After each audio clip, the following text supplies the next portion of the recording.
は僕をダメなやつと思う。鏡を見つめる僕を見下げているけど、中には大きな力希望がある。 Maybe I'm a little young, but you don't know what I've become. Can't you see it in my face? A demon living in disguise, but you can see the killer in my eyes. I've got a look you can't escape.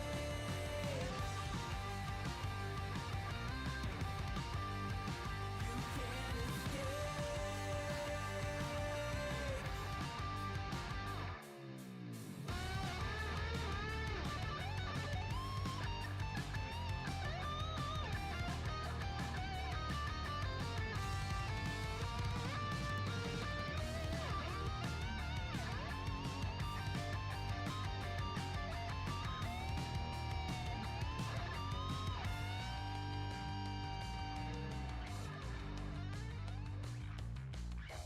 No one understood the world that I was making.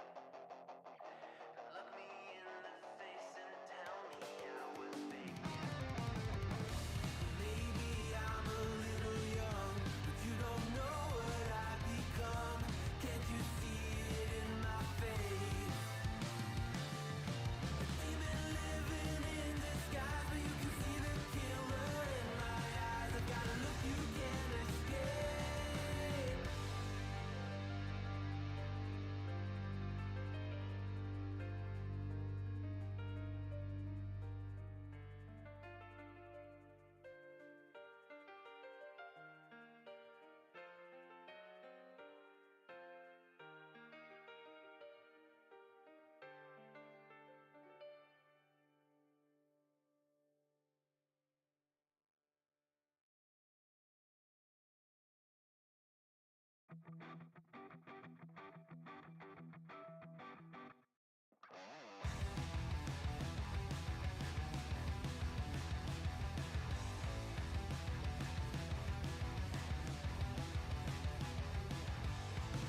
You think you've got my number figured out? A motive born in drought and brevity. And if I'm not the soul of your design, I blatantly decline your remedy. Don't box me in, don't, or I'll leave. I'd rather be a dreamer, I'd rather be free, I'd rather be a leader, I'd rather be a queen, I'd rather be a singer in a trashy cover band. I'd rather be a closer, I'd rather be clean, I'd rather be a poser in a magazine. I'd rather be pretty much anything else than your machine.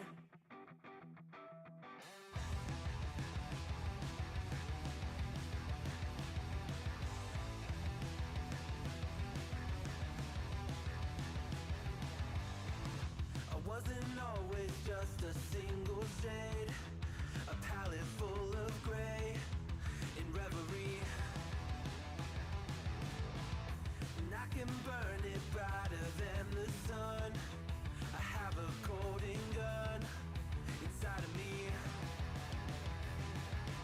Don't box me in, don't, or I'll leave. I'd rather be a dreamer, I'd rather be free, I'd rather be a leader, I'd rather be a queen, I'd rather be a singer in a trashy cover band. I'd rather be a closer, I'd rather be clean, I'd rather be a poser in a magazine. I'd rather be pretty much anything else. And if I fall behind,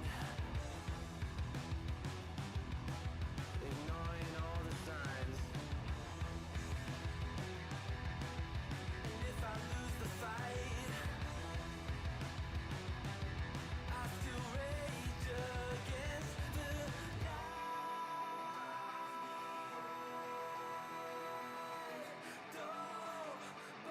I'd rather be a dreamer, I'd rather be free, I'd rather be a leader, I'd rather be a queen, I'd rather be a singer in a trashy cover band.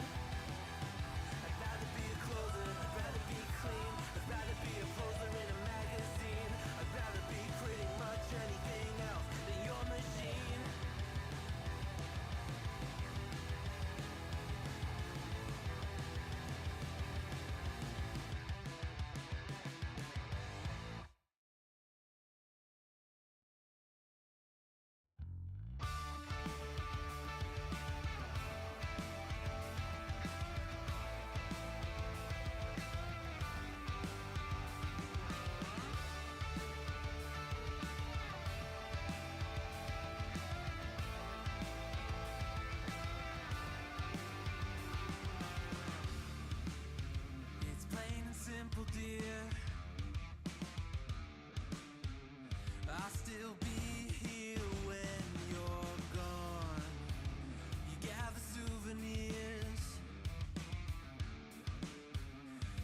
Welcome, welcome, welcome to the Tuesday stream. Wait, is it Tuesday?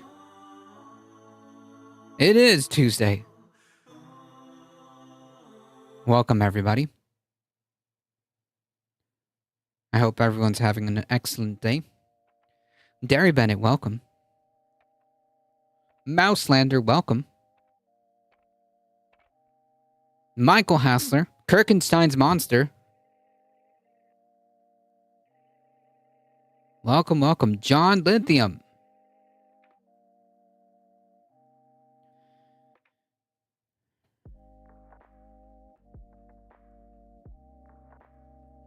Hope everyone's doing okay. Folks, today, as I said yesterday, today we're going to do a shorter version of the stream. Slightly shorter. We're going to see if I can pull this off. So Tuesday, June 10th, okay?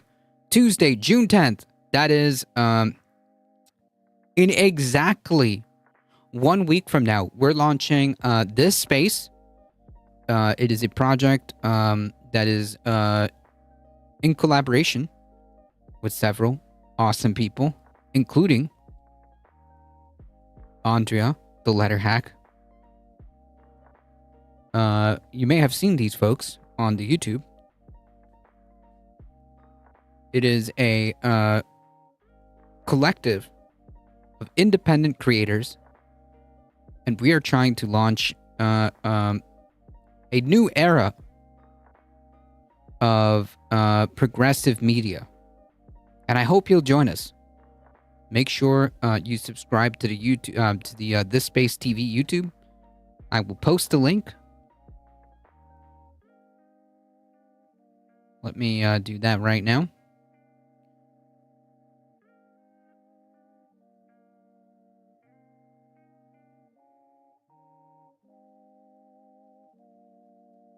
I will also make this announcement at the end of the stream as well. But I will be on this space. So next Tuesday, we won't be here on the usual A Difficult Truth channel.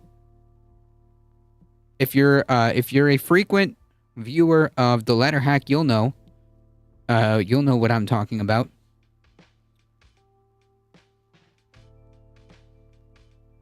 But I hope you'll join me on this space Tuesday, 7 p.m. Eastern time. So the stream is not going to be at the usual time and place, but I will be there on this space Tuesday, June 10th.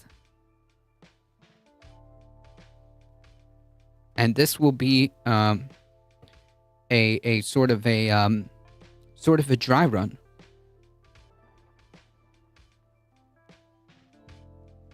Winnie Rose, welcome. Before we get started, thank you all for being here. I appreciate you guys being here. If you want to support the channel, there are many different ways of doing so. Keep doing what you're doing. Like the stream, folks. Share. Subscribe. If you're on the Twitch, make sure you hit the follow button.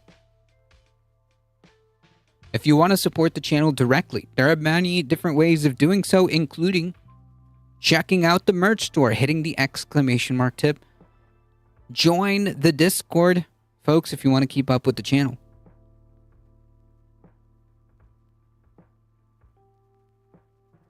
Join the Substack as well.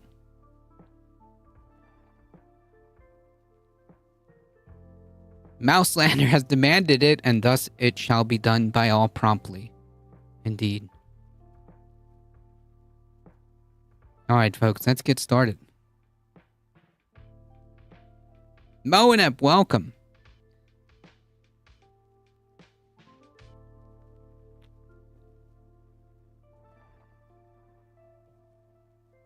This is a professional stream.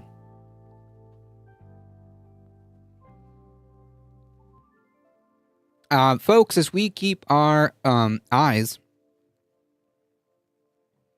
on the rise of fascism in the United States, we hit several different milestones. I think, let me see if I can pull this up.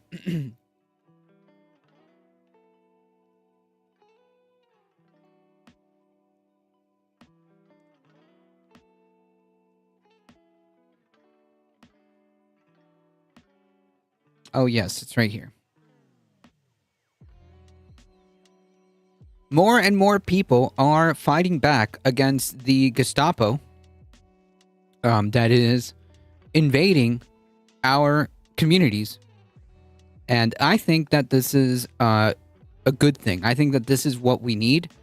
Because when you're faced with authoritarianism and fascism, people need to stand up, okay? We protect each other, okay?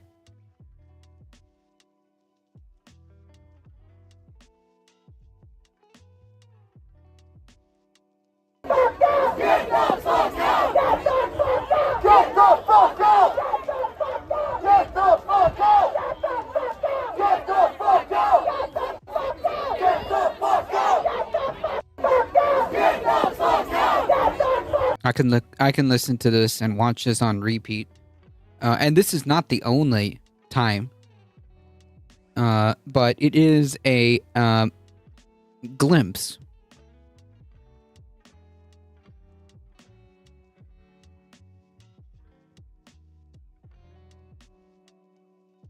It is a glimpse of what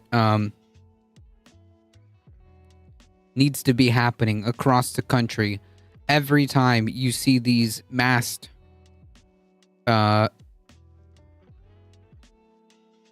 Gestapo roll into your town.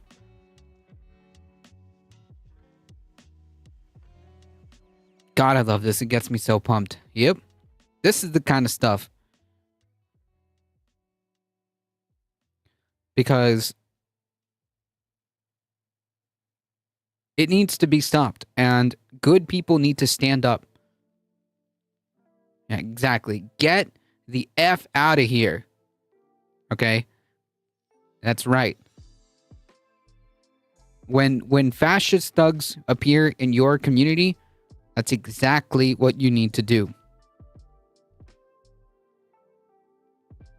They should be ashamed. I mean, like, to a degree, right? Like, they're hiding their face, right? Like, so deep down, whatever semblance of humanity is left is telling them that it's wrong, right? Because clearly they're scared of revealing their identity for any future repercussions. So deep down, they know it's wrong. Whether they care about that or whether their morality allows them to be like, well, I this is wrong, is another thing. But the point is, deep down, they know it's wrong. That's why they're covering their face. Whether it's because they want to avoid accountability, or they just want to avoid the public accountability, it doesn't matter. The point being is that somewhere deep down, they know it's wrong. And that's why they cover their face. My dad joke quota for the day has been met. Union rules. Sorry, pal. Understood.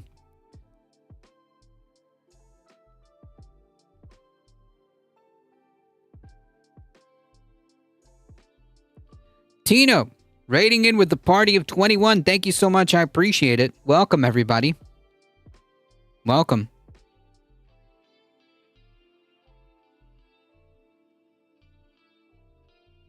Folks, if you don't know who I am a Difficult Truth. I do the news. I do the politics. We're here Monday through Thursday. Catch me on This Space TV on Tuesday, June 10th. If you enjoy your stay here, Raiders, hit the follow button. Thank you so much to Tina. Make sure everyone here goes and supports Tina _2. Yeah, go follow Tina. A wonderful Twitch streamer.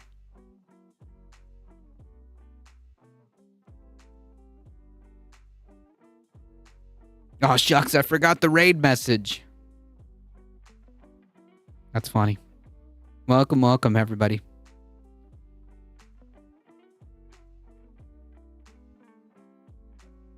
And thank you, Tina, for bringing your wonderful community over. I appreciate it. Thank you.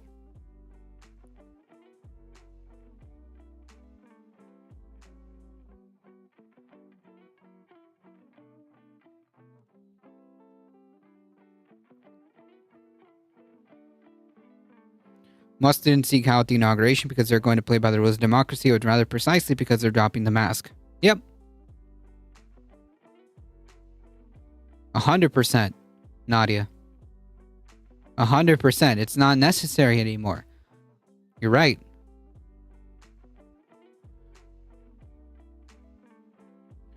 Soros back at it. I kid. That's awesome. We'll be there too. Yeah, this space backed and funded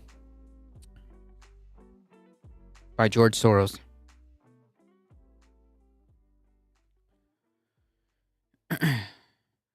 Folks that are walking in from the raid, welcome. And if you're just walking in for the raid, perfect timing. This is the first story that we are going through. ICE detained nearly 1,500 immigrants in Massachusetts in May. This is a terror campaign. This is a terror campaign designed to frighten people, not just immigrants. This is not designed just to frighten immigrants. This is designed to frighten all of us.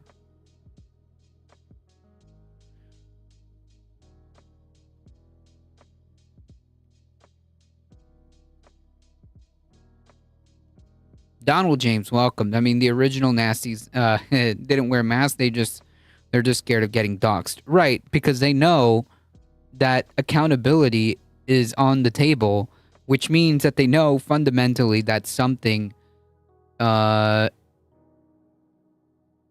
which means that they know fundamentally something is that what they're doing is wrong. Somewhere in there, that's why they're scared of getting doxxed, because they don't want to face the public. They don't want to face the public court of opinion. They don't want to face any potential maybe legal repercussions down the line, because this will end at some point.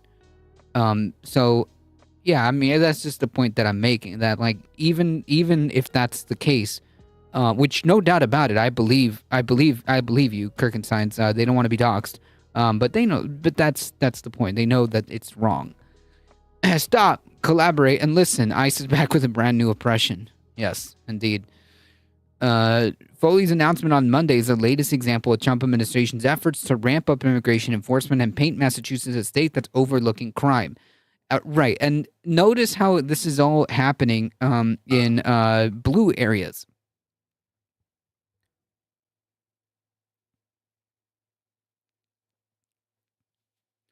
But families and advocates say many detained immigrants have no criminal record and have even had legal status. Foley said agents detained 1,461 people, including 790 immigrants who had violated immigration law and committed crimes. Foley said the detainees, including murderers, rapists, gang members, and other criminal offenders, but did not elaborate on what violations those without criminal backgrounds had committed. Of course not. Yep, that's exactly it, Decipher. Another Nuremberg. Yep, another Nuremberg is definitely needed. To any alien criminal offenders victimizing Massachusetts residents, ICE is not going away. We're coming for you. Yeah. Representative Ayanna Pressley conducted a panel and press conference calling on Boston area residents to organize against Trump administration's immigration strategy. Quote, it has nothing to do with public safety. When asked by Axios about Foley's announcement, 100%, she's right. This is not about law enforcement. This is not about public safety. This is about terrorizing communities. All this in the service of consolidating power. Because if people are too scared to stand up, then fascism wins. Fascism wins when people are afraid.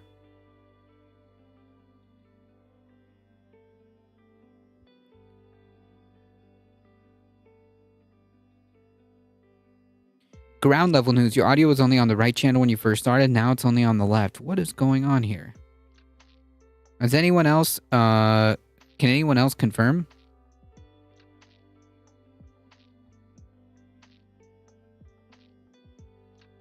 It should be on mono, so I can't really do much here.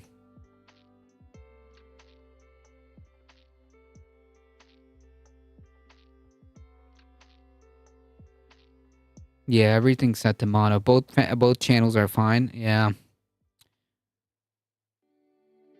I think so, because I don't see anything else that I could do. Welcome, Degenerate Triangle.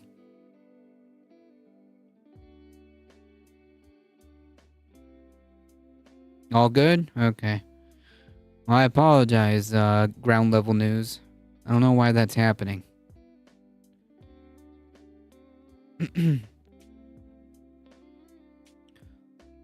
Pharaonic oppression took 3,000 plus years to give way to.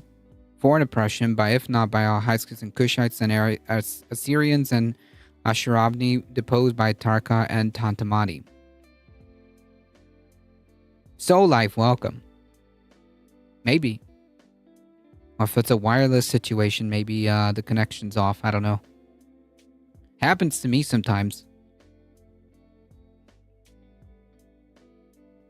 Massachusetts had made headlines since Trump re-entered office in January over the detention of immigrants without criminal records and in some cases with visas and other immigration protection.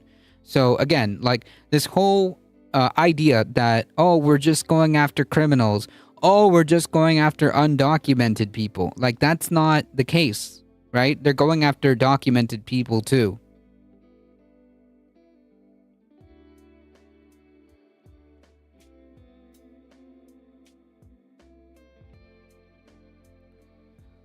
Milford High School junior Marcelo Gomez was heading to volleyball practice when he was detained by immigration agents. Todd Leon's acting director of the Gestapo said agents were looking for Gomez's father when they pulled the car over that he was driving. He's in the country illegally and we're not going to walk away from anybody. Leon's told reporters, adding that Gomez remains detained and his father has not come forward. So wait a minute, like this kid shouldn't be detained. They're going after his father.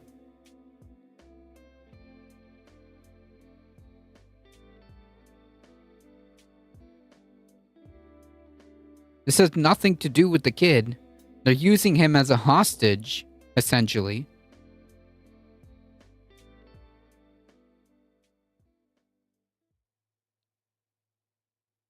To get at his dad.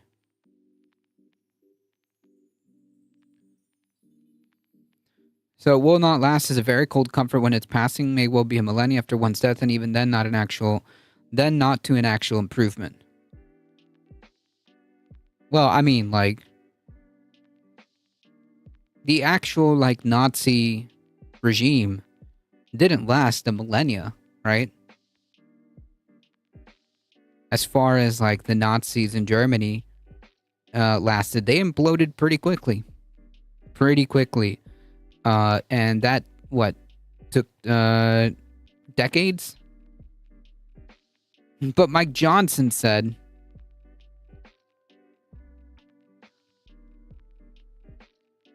elected officials in East Boston raised questions about the Trump administration's claim that they're going after criminals. State Senator Lydia Edwards said the immigration enforcement aims to stroke fear and criminalize immigration, legal or otherwise. Yep.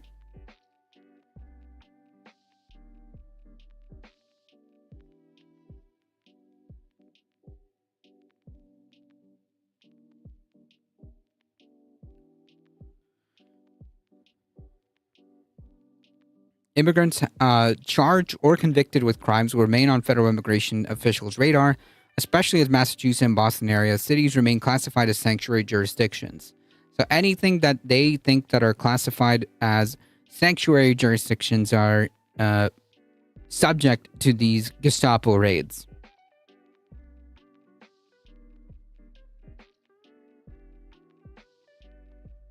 Is Mike Johnson part of the phallic measurement? MAGA will employ next November. Yes, I'm a cockeyed optimist. I mean, I hope so. I like the optimism. When police departments don't cooperate with ICE, then we must go out into the community, and then we go into the community and find others who are unlawfully here, and we're going to arrest them. So yeah, I mean, like, this is just straight up Gestapo stuff. So like, if the local law enforcement's not going to cooperate, then that's okay. We'll do it ourselves. And anyone who is perceived to be unlawfully here, because I mean, like, they're just picking people off the streets, let's be honest, will be arrested.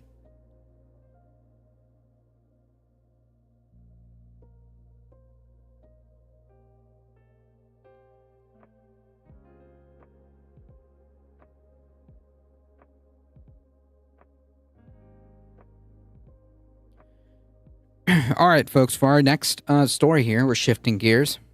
The Trump administration is asking the Supreme Court to allow mass federal layoffs.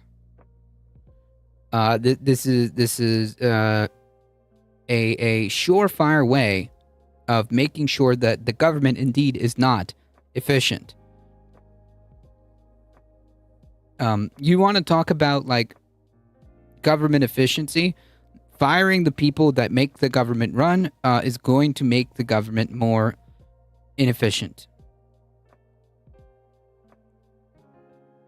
And inevitably, it's going to cost us more in the end. The Trump administration asked the Supreme Court on Monday, yesterday, to halt a judicial order blocking mass job cuts and restructuring of agencies, part of the Republican president's campaign to downsize and reshape the federal government. The Justice Department's request came after San Francisco-based U.S. District Judge Susan Ilston blocked large-scale federal layoffs known as reduction in force in a May 22nd ruling, siding with a group of unions, nonprofit groups, and local governments that challenged the administration. The case involves the Department of Agriculture, Commerce, Health and Human Services, State Treasury, and Veteran Affairs, among others. Not that important, Controlling personnel of federal agencies lies at the heartland of the president's executive branch authorities, the Justice Department said in the filing. The Constitution does not erect a presumption against presidential control of agency staffing, and the president does not need special permission from Congress to exercise core Article 2 powers, the filing said, referring to the Constitution section delineating presidential authority. I mean, like, this is all, like, malarkey, okay? Because, like, this is all based on this whole unitary executive theory, right? Like, the idea is that Donald Trump essentially has complete control over these agencies and should then be allowed to destroy them or remake them however he feels he sees fit. Okay. The Supreme Court requested a response by plaintiffs in the case to the administration's filing by June 9th. Trump directed federal agencies in February to promptly undertake preparations to initiate large-scale reduction in force as part of his administration's restructuring plan. He said erect. I didn't say anything, okay? I read what was on the article. ICE immigration's tip line isn't being flooded with false reports aiming them towards conservative places. I mean, are there, like, tip lines? Are there tip lines you can use? I don't know if ICE actually has one.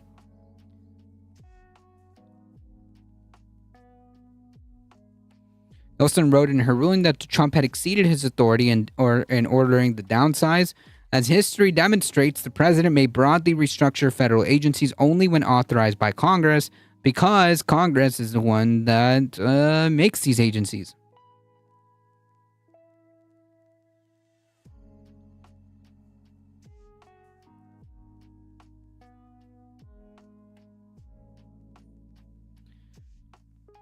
A theory which doesn't even align with the Constitution. Has the court ever weighed in? Nope. I don't think that actually, like, the theory, legally speaking, has ever been tried in court.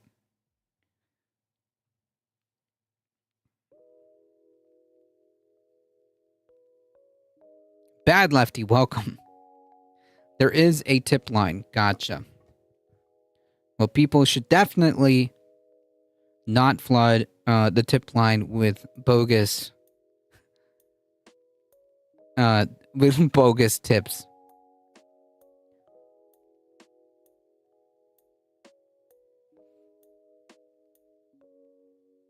He said erect again.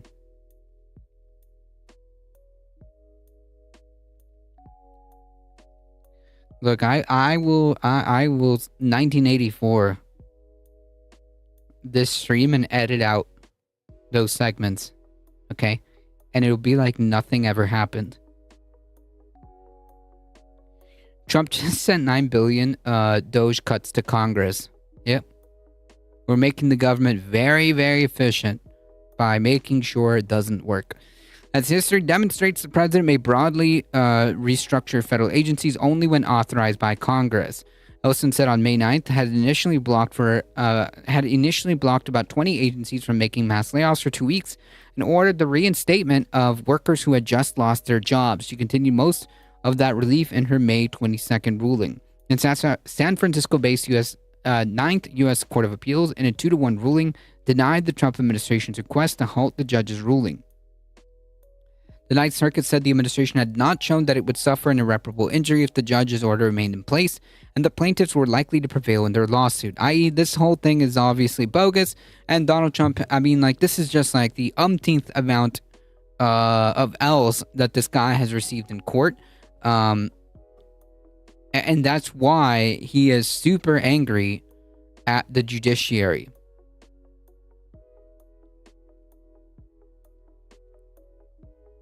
The executive order at issue far exceeds the president's supervisory powers under the Constitution, the Ninth Circuit wrote, calling the administration's action as unprecedented attempt at restructuring the federal government and its operations. Which is, again, like, this is literally, if you want to think about it like this, Soul Life, if you want to think about it like this is kind of like a test of that theory, right? This is kind of like a test of that theory, and it failed. Sort of like testing the perimeter, if you will.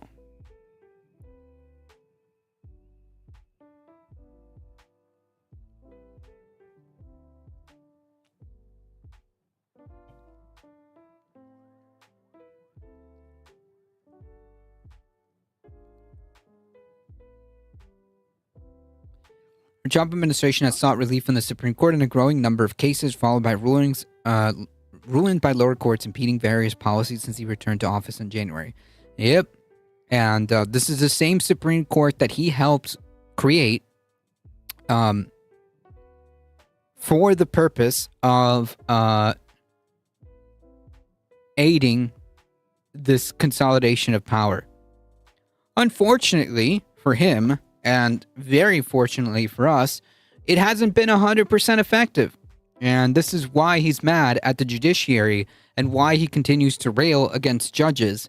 And we saw yesterday, Congress people, taking pot shots at the judiciary saying, well, judges should do their job. Like, judges shouldn't be activist judges. Yeah, okay.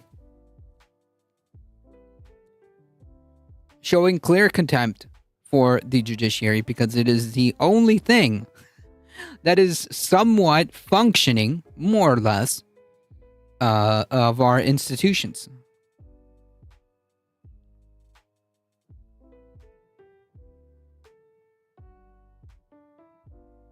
And that is why Trump is angry with the judiciary.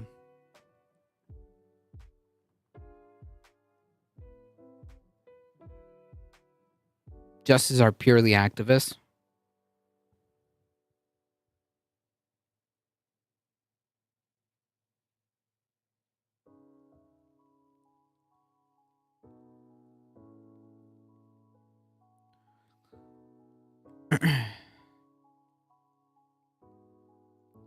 So, in a lowercase w, the Supreme Court has denied challenges to bans on assault-style weapons and high-capacity magazines, so for now they will remain in place while this gets sorted out. The Supreme Court on yesterday has declined to hear 2 major gun cases challenging a Maryland law that bans style weapons, including the AR-15, that has been used in high-profile shootings, and a Rhode Island restriction on large-capacity magazines. As a result, the 2 laws have remained in effect. Justices are purely activists for capital. Anger over this is superfluous. Well, I mean, I think it's genuine. Like, I think he's mad because it's not like he's not mad because they're not protecting capital enough. He's mad because they're stopping him, you know? And he doesn't like to be told no. He doesn't like to be seen as a loser, even if ultimately he like ends up winning. I don't know, just as a hypothetical, ends up winning. He still doesn't like that perceived. Oh, I'm going against you. He doesn't like that. He doesn't like people saying no to him. He doesn't like when judges rule against him. Doesn't matter if he ignores them or not. It doesn't matter if he ends up winning the appeals case or whatever. Like he just doesn't like to be told no. Like if it was up to Trump, there would be no judiciary to go through. It would just be law. Trump says that tomorrow the color blue is now illegal, and that's it. Like that's what Trump wants, right? Trump wants to just rule by decree, Mad King style.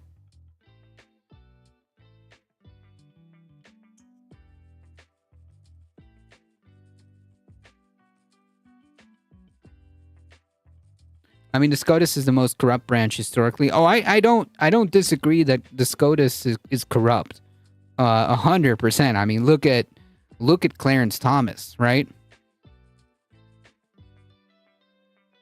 And the other stuff that the justices were being found that they were getting up to as far as corruption, right? That's not that I completely agree with you.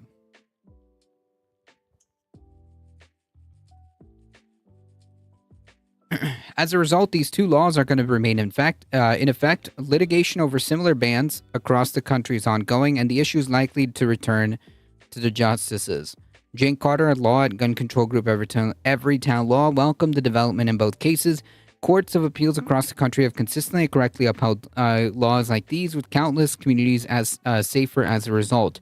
The Firearms Policy Coalition, a gun rights group that was among those challenging the Maryland law, issued a statement saying it was disappointed that some of the members of the Supreme Court did not have the judicial courage to do their most important job and enforce the Constitution. Well, I don't think their job is to enforce anything. But okay.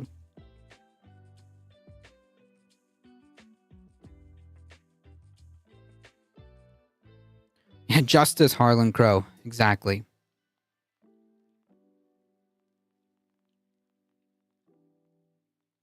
The group called on the Trump administration to support gun rights activists in future cases. The court has a 6-3 conservative supermajority that has expanded gun rights, but also shown a reluctance in recent months to take up new cases on the scope of the right to bear arms under the Constitution's Second Amendment.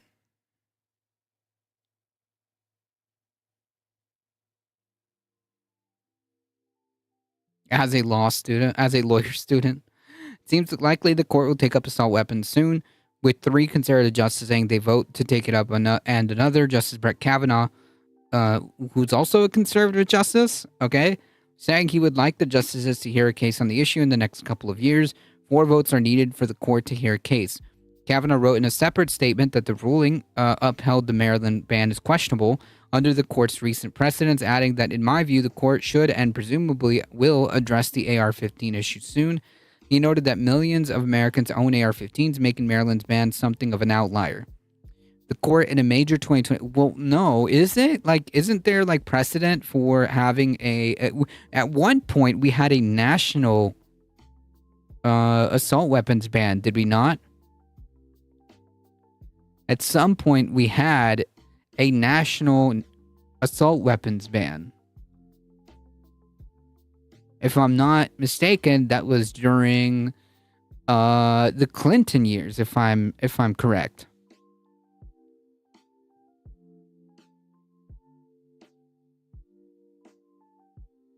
Sam Cedar went to law school for a year. That ban expired. Yep, they allowed it to expire. But my point is, like, this argument that, like, making an assault uh, making an assault weapon ban something of an outlier just doesn't make any sense unless I'm not unless I'm missing something here. This doesn't make any sense.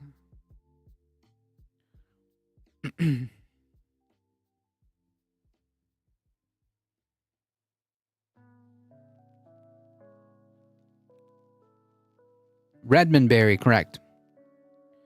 We also had a different court, somewhat different Congress, and a different presidency.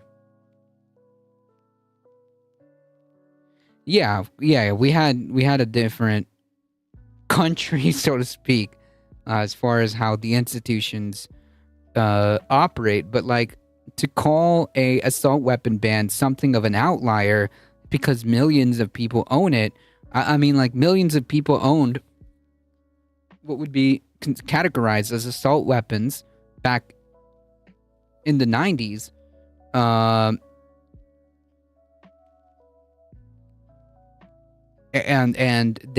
apparently that was okay to put an assault weapons ban that remained until it was just expired and not allowed to be renewed. That's it.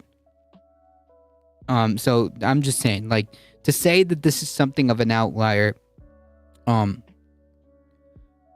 seems to be dismissive of very recent history.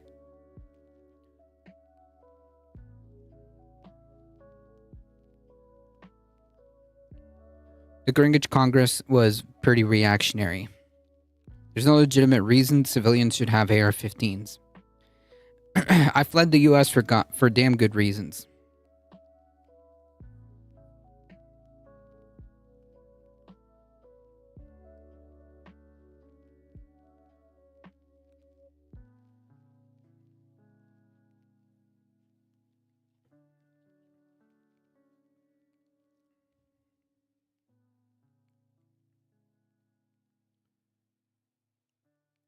The court, in a major 2022 ruling, expanded gun rights by finding for the first time that the right to bear arms extends outside the home. This has led to a wave of both new restrictions being imposed in some states and court rulings that have struck down some long-standing gun laws. Both these developments have led to a flurry of appeals at the court, asking justices to clarify the scope of the 2022 ruling. Justice Clarence Thomas, who along with Justice Alito and Neil Gorsuch wanted to hear the Maryland case, wrote a dissenting opinion saying that the Maryland law was most likely not consistent with the 2022 ruling. It is difficult to see how Maryland's categorical prohibition on AR-15s passes muster under this framework. The Maryland law bans what the state calls assault weapons akin to weapons of war, like the M16 rifle or the AR-15. The measure became law in 2013 after the aftermath of the Sandy Hook school shooting, in which 20 children and 6 adults were killed in the previous year.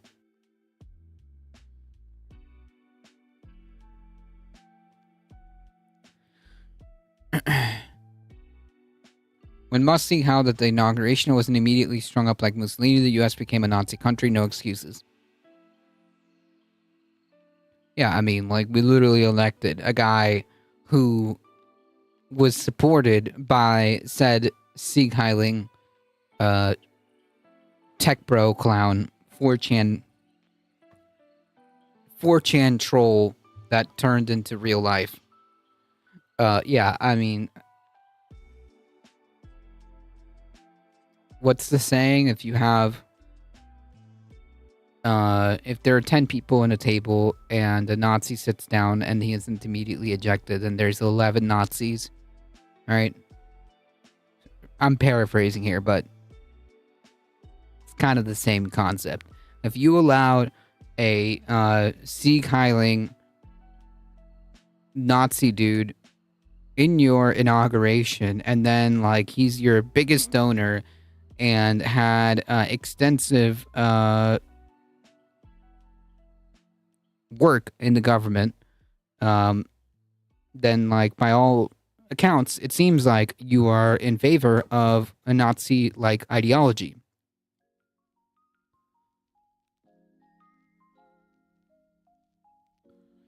That law was upheld by Richmond, Virginia-based Fourth Circuit Court of Appeals before the Supreme Court's 2022 ruling. A new set of plaintiffs then filed a suit, and the Supreme Court ordered the appeals court to take a second look at the issue. It reached the same conclusion in the August 2024 ruling.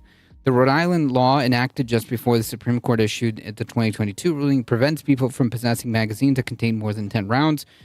Lower courts, including the Boston-based First Court of Appeals, upheld the ban, which was challenged by 4 gun owners and a firearms store called Big Bear Hunting and Fishing Supply. The Supreme Court last July sidestepped multiple gun-related disputes soon after it issued a ruling that upheld a federal law that prohibits people subject to domestic violence restraining orders from possessing firearms. In a case that did not directly address the right to bear arms, the court in March upheld the Biden administration bid to regulate ghost guns, kits that can easily be assembled to make firearms. Prisoner's dilemma? I mean, like, this is insane. Like, to allow, like, just untraceable firearms is wild.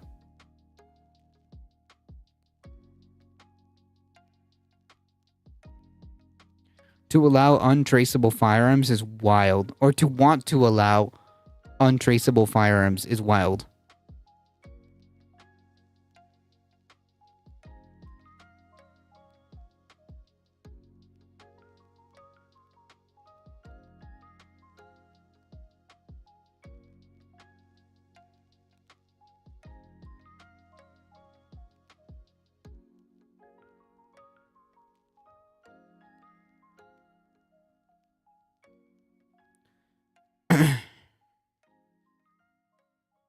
I probably should have segued into this one here. So apparently there's a case going that the Supreme Court is going to hear, and I think that this case also should be paid attention to, because this one is for the history books. When they write about this time, when they write about this time, they're going to point back to certain points, and I think private prison companies coercing labor in these concentration camps will be one of them.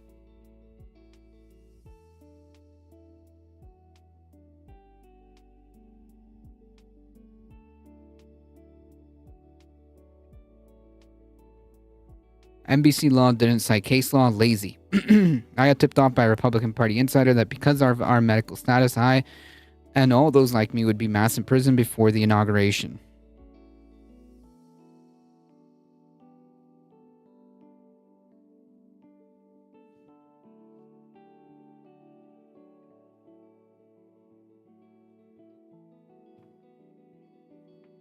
Well, they're definitely going to try to make good on the threat. I don't know how feasible it is. But they're going to try to make good on that threat. The 13th Amendment. Yep, the 13th Amendment allows it, unfortunately.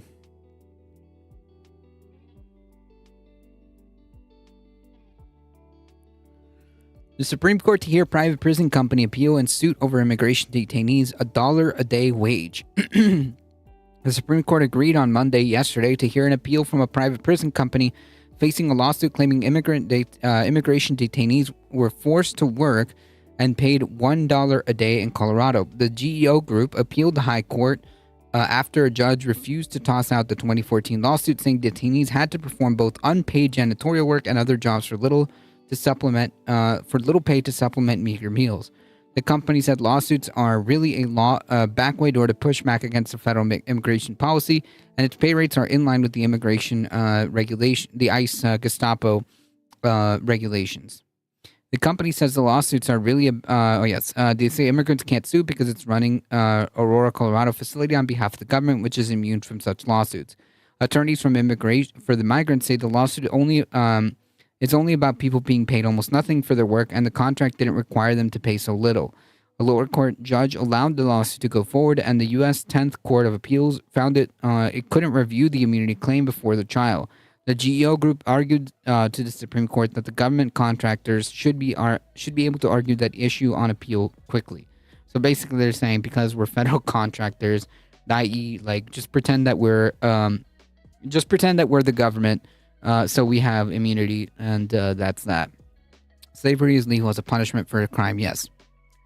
Aurora Heat, how's it going? Aurora's a pit of hell, by the way. I hate that town. The Florida-based GEO Group is one of the top private detention providers around the country, with management or ownership about 77,000 beds at 98 facilities. Its contracts include a new federal immigration detention center where New York Mayor Ross Baracca was arrested at the protests in May. Similar lawsuits have been brought on behalf of immigration detainees elsewhere, including a Washington state area where the company was ordered to pay more than $23 million.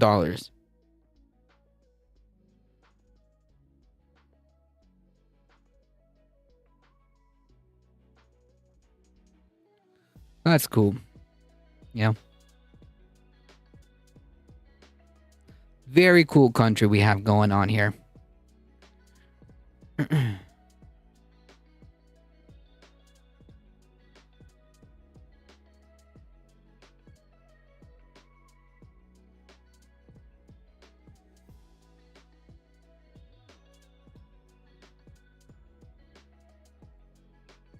$1 a day, technically they were paid. Yep. True.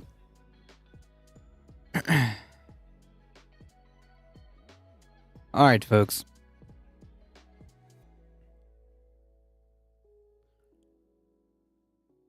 We're going to do this one real quickly.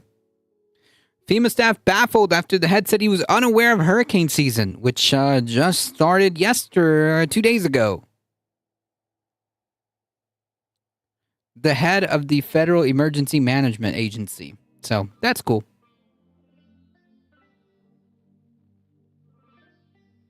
Very cool. The staff of the FEMA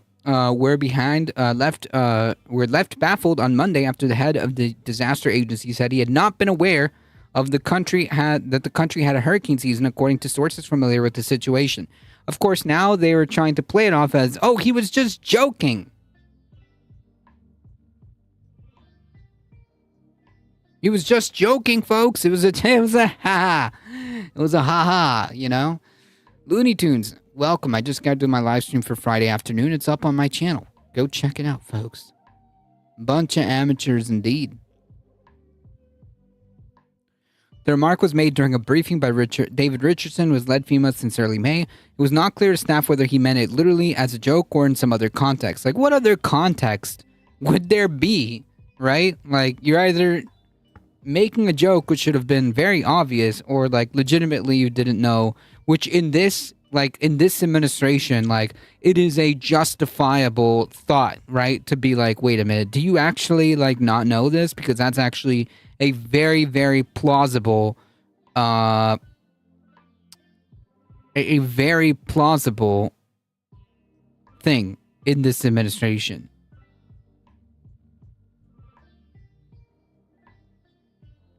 Actually, Elon might not know either.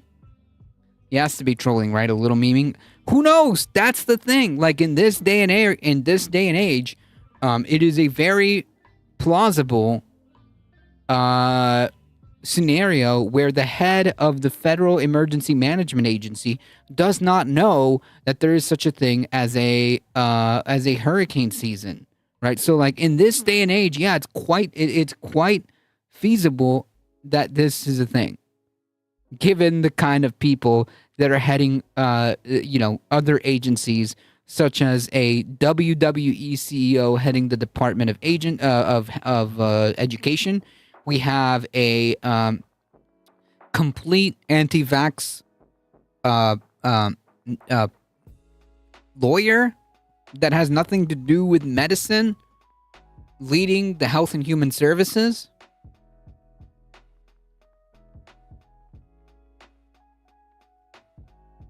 I mean,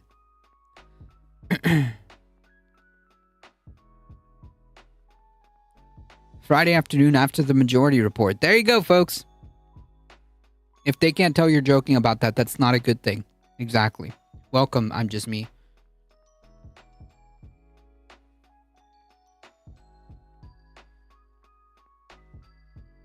It's not like FEMA would do anything anyways. They do get around to doing stuff, just too little too late. Yep. Maybe they should be properly funded and properly managed instead of, being told that we're going to be put in FEMA camps, as Alex Jones says. As hurricane season officially began on Sunday and lasts through November, the NOAA forecast last week that this year is expected to be as many as 10 hurricanes. That's cool. A spokesperson for the Department of Homeland Security, FEMA's parent agency, said the comment was a joke and that FEMA is prepared for hurricane season.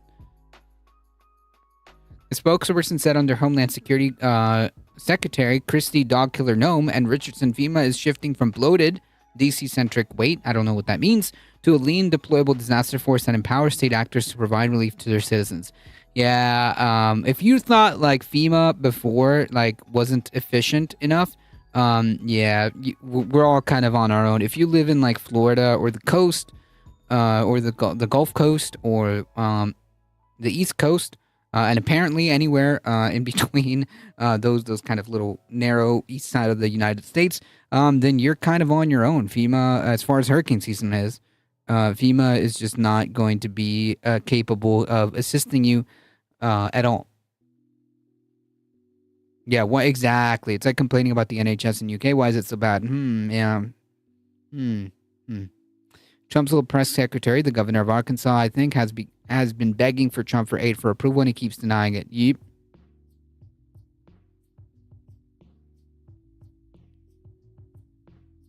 Even if it was a joke, that isn't much better. That means he intended to act like hurricanes don't exist, which again, is a completely plausible thing that this administration would say and would do, right?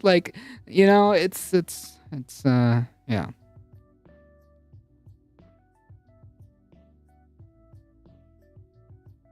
In this day and age, I mean, it's possible, and the fact that it's terrifying that the departments and the government apparatus that's supposed to help you is being cut, and also Lamau, good luck everybody, good luck everybody. Hurricanes don't exist. Climate change doesn't exist. Does it? I don't know. Haha, it was a joke. Is it? I don't know. There are plans to mass intern civilians in a pinch by Reagan. They involved rolling out concertina wire, not build camps, and they did not involve FEMA. That does not surprise me.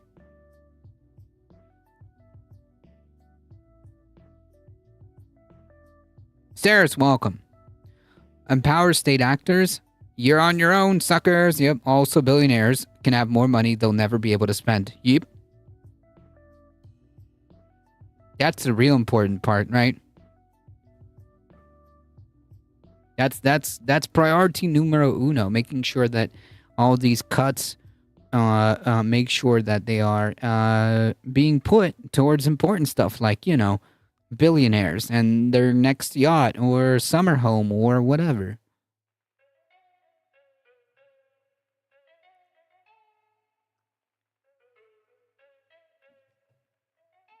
Cool stuff.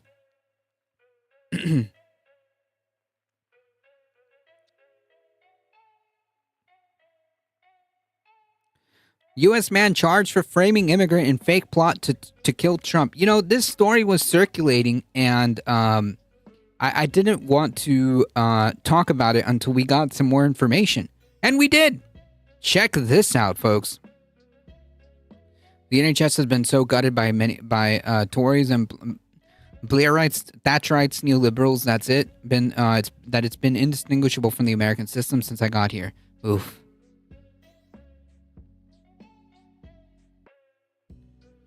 Prosecutors in Milwaukee have charged a man with 4 felonies for attempting to frame an undocumented immigrant that he is accused of assaulting by sending forged letters in the immigrant's name with a threat to kill Donald Trump. So, a couple of things here. Number one, this guy is is doing this, right? He tried to frame this undocumented person by saying that he had this by framing an entire plot to kill the president, and then trying to pin it on this undocumented person for the purpose of stopping the undocumented person from testifying against him with regards to this assault allegation.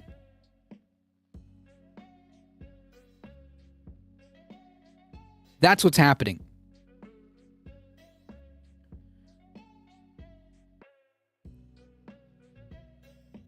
Hey everybody, just doing a quick break at work. Can't type much. Love y'all and I'll be listening. No problem. I appreciate that, Saris.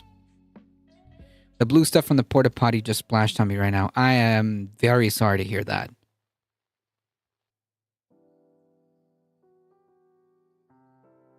Guess we gotta look to France.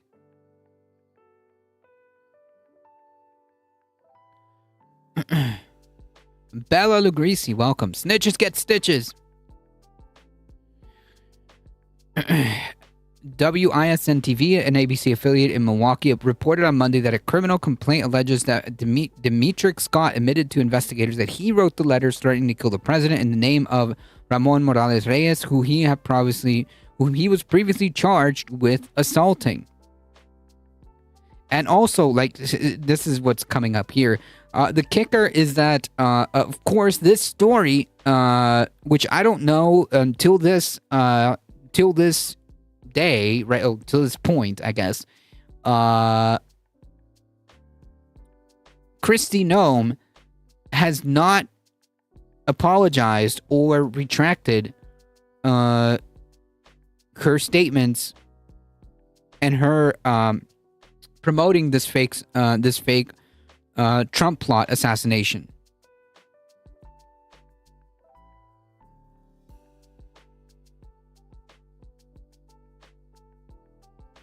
They never do. Yep.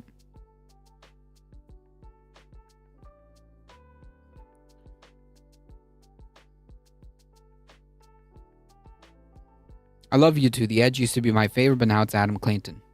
You know, The Edge is actually really underrated as far as like a good, like, say what you want to say about like U2.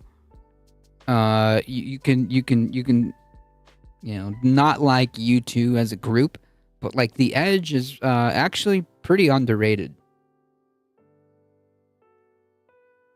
Not because like he's like some god guitar player, but because he's so creative with the ways that he uses sound and effects. I think is unique. That's my hot take.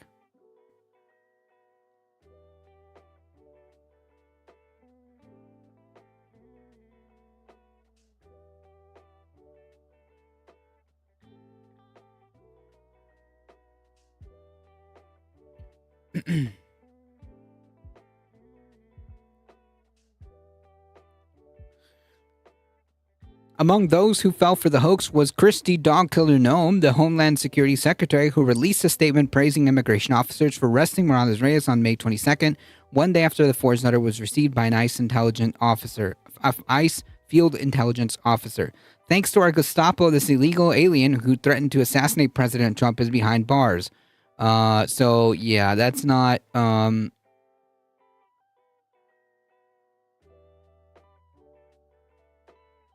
That's not true. Her department also released to news agencies an image of the handwritten note in light blue ink expressing anger over Trump's deportation and threatening to shoot him in the head with a rifle at a rally. Noem also shared the letter on Twitter with a photo of Morales Reyes, and the White House also shared it on its social media accounts, which, again, we have not seen any retraction. And, of course, this is the fake letter.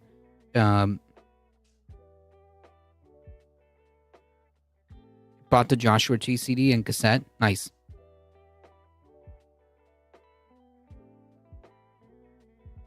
Like what you like, but you know why you like it? Maybe. I don't know.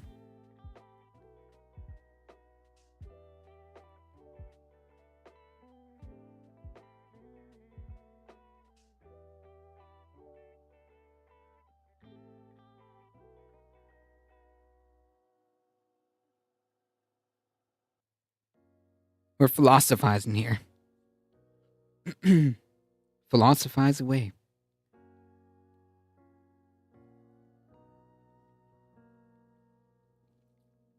Okay, we're just about the hour mark of the news, and I think we made it.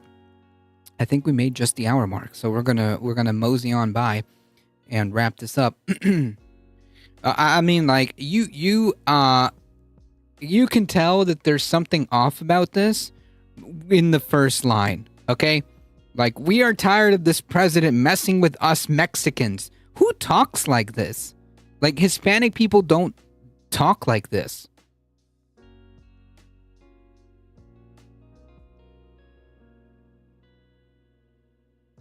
We are tired of this president messing with us Mexicans. We have done more for this country than you white people.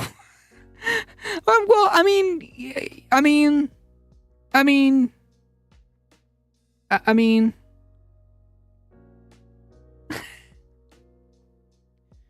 Wait. So Noam tried to say a Mexican wanted to unalive the president. She forged the letter. No, somebody else did, because the guy that forged the guy that forged the letter was trying to get this guy roped up by the Gestapo because he was facing assault charges. So he wanted this undocumented person arrested so that he can't testify against him. That's what happened here. Does that make sense?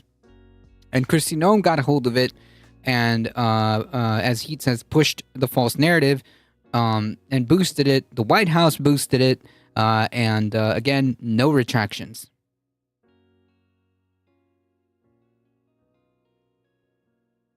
Last week, one of Morales-Reyes' children told an immigrant rights group that he could not have written the letter since he can't read or write in Spanish, let alone English. Right? Like, wait a minute. Like, he did it in English? That's not his handwriting? 100%. It's not. Like, they immediately figured that out. The poor guy can't write.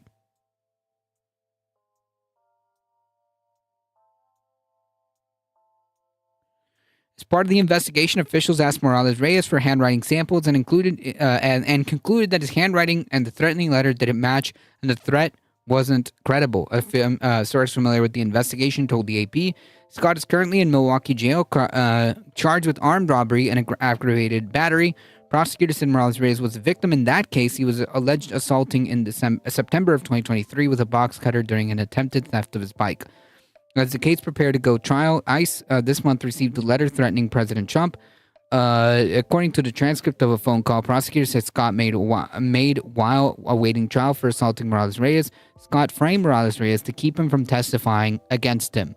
So, yeah, I mean, like, I think, like, the truly disgusting part is, like, this is the kind of, like, this is, like, what you would resort to, is to calling the fucking Gestapo so that they don't, like, to prevent somebody from testifying against you that you assaulted, by the way. And two, the government taking this story and running with it, okay?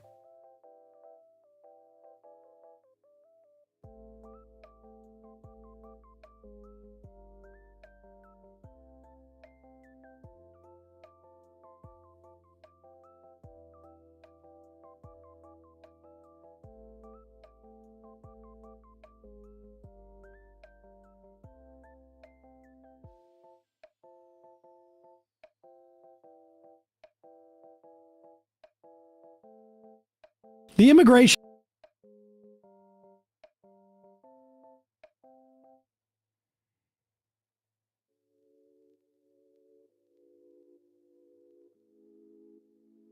Yeah, double down. All right, folks. So it's a little bit over. So maybe I could cut a story, for next week. So it'd be about around 4 to 5 stories, maybe. I think I may have done, one too many. So at this point, I would be signing off. And if this was the live stream next week, this would be the point where I would say, please, go follow this space, whatever, yada, yada, yada. So, I mean, maybe it'd be around the same time. But anyways, now for the continuation of our stream. Did the guy forge the letter get in trouble, or are they just ignoring it? Oh, he's in trouble. He's in trouble. He's in trouble for this. He's in trouble for this. The immigration stuff obviously is heating up because it was reported, I guess, last week that Stephen Miller and Kristi Noem demanded of ICE leadership that it hit their target of 3,000 immigrant detainments per day, I think it was. I think prior to that, they were doing 600. Maybe I'm a little confused, but you can fill me in later. Oh, this is real quick. So I was just doing a quick test run. I did all the news in the front, in the front at the beginning, instead of usually how we always do the articles at the end, just to get an idea of how much time it takes me to go through the news. Because next week, next Tuesday on June 10th, I will be streaming on the This Space TV YouTube channel as part of the launch for This Space. And I wanted to just do a quick, not quick, but like I wanted to do a trial dry run as to how much time it would actually take to go, through all the news that I want to get through. And so I may need to do a tiny bit of wiggle room because I was thinking like, how long does it actually take me to do all this? And yeah, I mean, I think I could do the hour pretty easily. I think I can do the hour pretty easily. So yeah, I think that we're good to go. And I have pretty much a good idea. I'll do another practice run tomorrow. Again, I'll just front load all the news at the beginning and see how long it takes. But yeah. Oh hell, Sam and Emma. So that's what is going on, or what was going on. This was when they couldn't look at the chat yesterday because they sort of had matching shirts. Are you on left past 10 tomorrow? I'm gonna say no. Unless I get called. If I do, I'll be there. If I get called, I'll be there.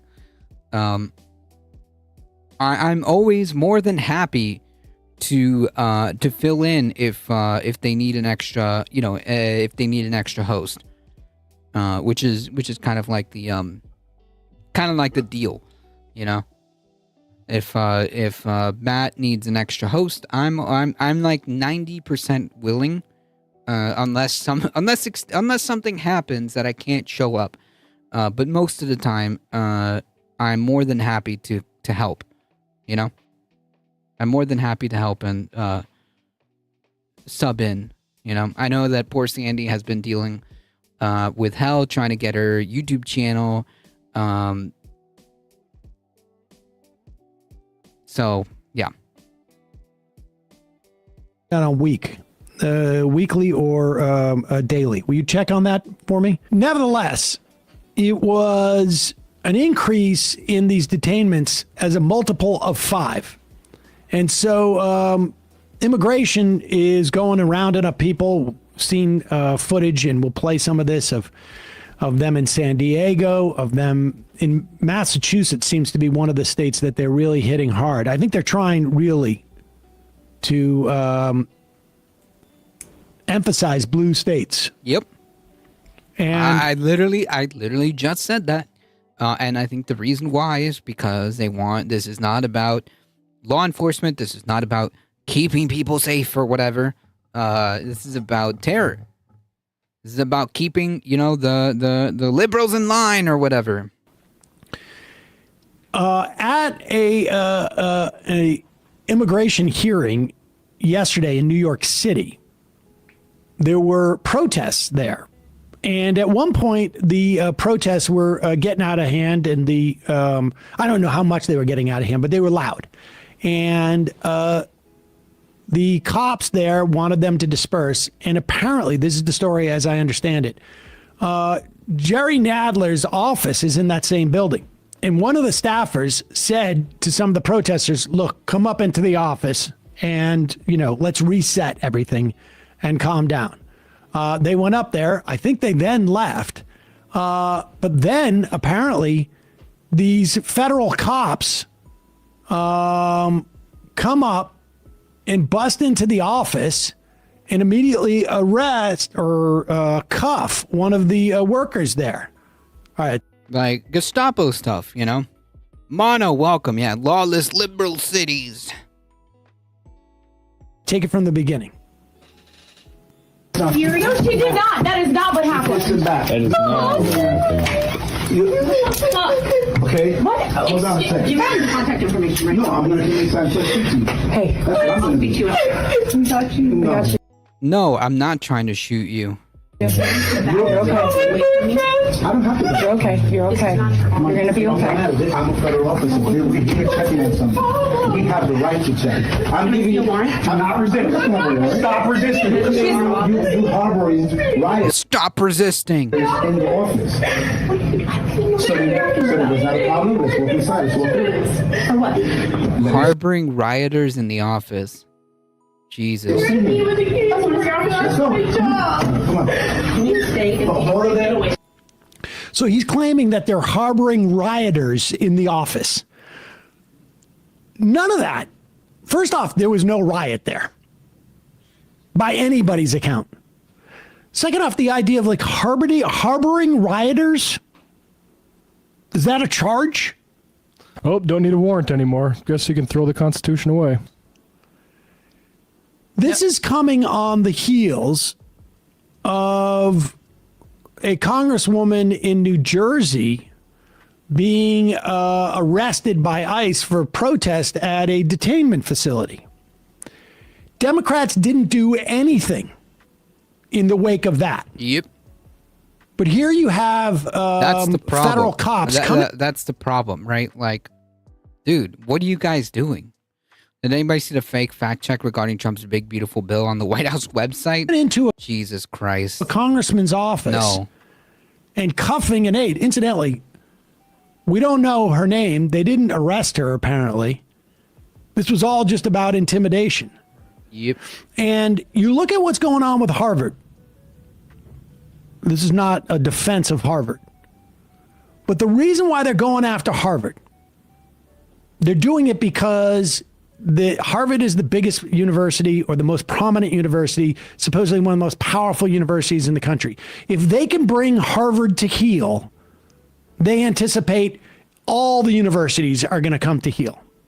That's the way they create their authoritarian dominance. They find the biggest, this is literally like biology, right? I mean, prison. Right. Yeah, it's prison. It's the way that apes act. Like you find the biggest one, you go and you punch them in the face, and then all of a sudden you're in charge of everything.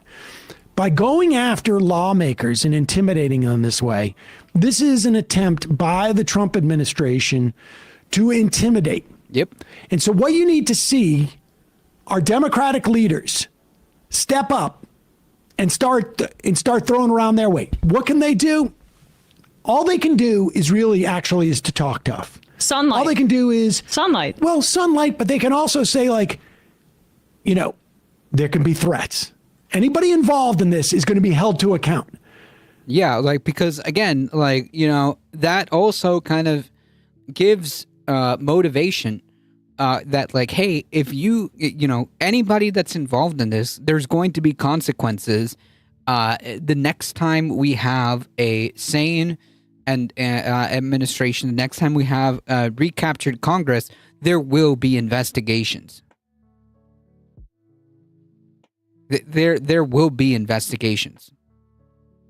And yeah, but you have to follow through with that threat, right?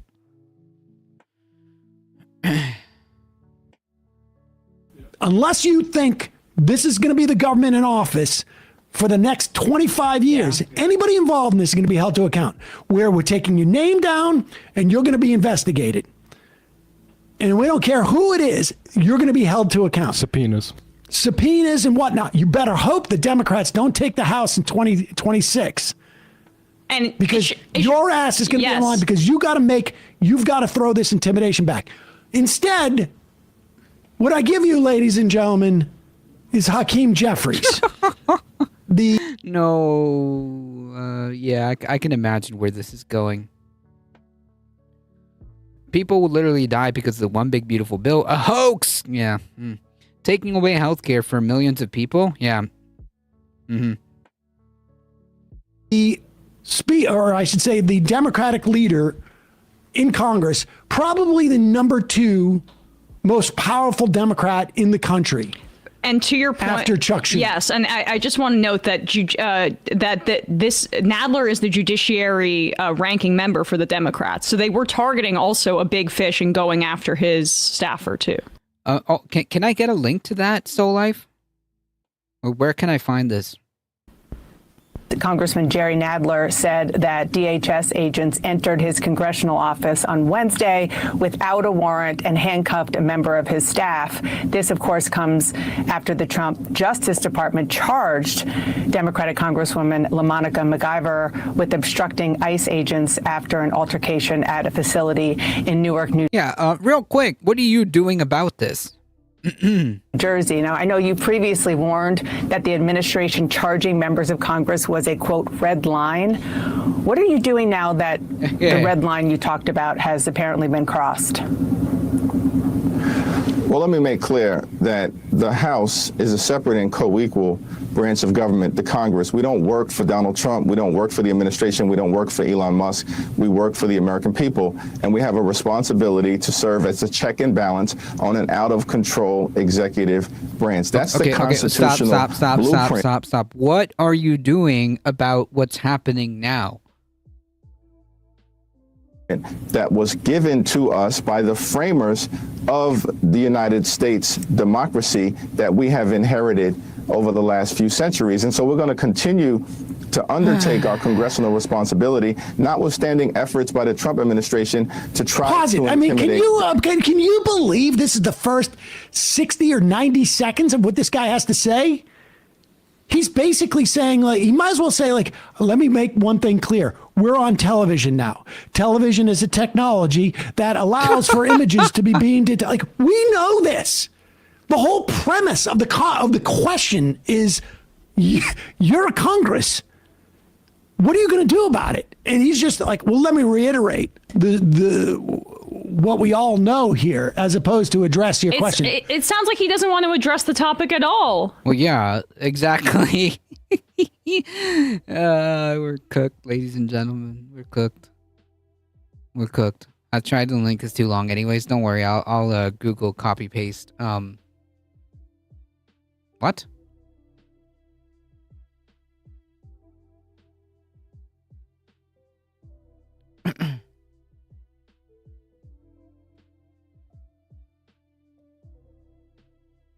Mythbuster! No, people will not literally die with the one big beautiful bill.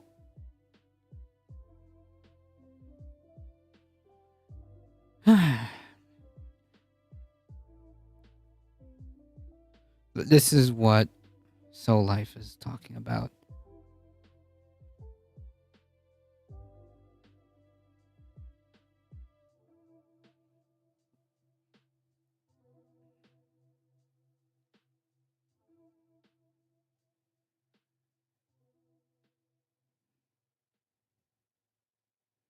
One big beautiful bill. Yeah, so I'm going to save this because that's what I'm going to talk about next week.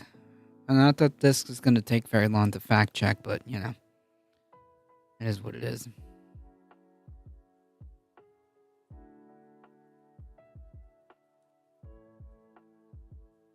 Right? He's talking around it because I don't know if he's gotten like the memo on what the polling says about this particular Mythbuster. No, the One Ring is totally safe and will not corrupt your soul.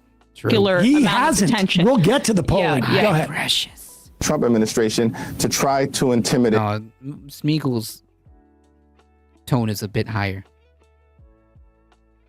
Looks like it was written by Mike Johnson. Yeah, or maybe just, yeah, probably, or just recite, or they all just kind of recite from the same place anyways. Democrats. It's unfortunate that our Republican colleagues continue to be nothing more than rubber stamps for Trump's reckless and extreme agenda. And the American people, I think, will ultimately reject that next year when we will take back control of the House of Representatives. Okay, but what in the will meantime, you do? In terms of how we will respond. Right, like, what will you do? What are you going to do? Right? Like, We want threats of impeachment, or I guess I don't know. We want threats of investigations that will be handed to the Department of Justice. As an example, literally anything, man. We want threats of impeachment because Trump will still be in office. I mean, come on, man. We want accountability for all these ICE actions. To what Trump and the administration has endeavored to do, we will make that decision in a time, place, and manner of our choosing, but the response will be continuous, and it will meet the moment that is required. That was a very long way of saying nothing, man. Like literally, like that whole entire paragraph, nothing. I got nothing out of that. Like, in fact, I stopped listening after like the first sentence. No, man, you don't get it. There's not enough bandwidth to do that stuff yet. They need need to be perfect, being completely ineffectual first. Yeah, I think they're doing a splendid job already.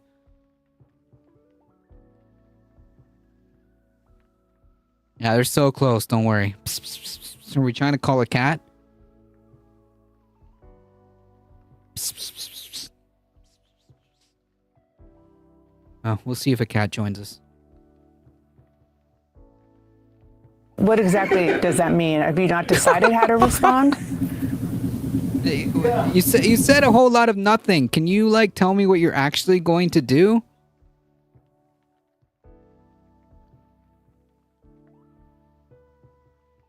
No? Crickets? CNN, the Palestine hating network. We've publicly responded in a variety of different ways. We haven't let our foot off the gas pedal. Ah, yeah. Can you tell me like something instead of like these BS euphemisms?